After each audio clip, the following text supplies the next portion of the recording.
Now, in November 1988, a group of Middlesbrough supporters got together and decided to launch their own fanzine to provide an often sideways glance at their club's fortunes.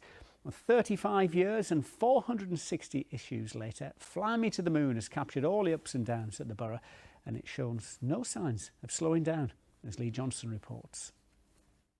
It's been a staple of the pre-match ritual of many Middlesbrough fans for more than 3 decades. The title is taken from former Borough boss Bruce Rioch's now famous quote that if he ever had to fly to the moon, he'd take his then captain Tony Mowbray with him. And 35 years on since that first edition, its editor is as surprised as anyone that it's still going. He never thought that far ahead, never thought beyond the next game, and then when subscriptions came out, not beyond the next season. The reason we're still doing it is because people have asked us to continue, the contributors and the people that buy it and read it. So really, really thankful to everyone. The fanzine has captured the club's biggest moments, from the ecstasy of cup finals and European adventures to the agony of relegation. Throughout it all, though, a small team of committed writers giving their views from the stands. There are so many people here that are so articulate and such great writers, and that we constantly seem to reproduce different generations. In fact, there's a couple of people that write for the fanzine whose parents have written for the fanzine.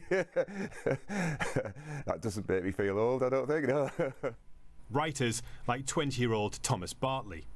First got involved back in 2012 when I was just 9 at the time. My dad had been writing since the early 90s. I think I just kind of thought at the time that it would be a nice thing to have a go and just have a go to see what I could produce.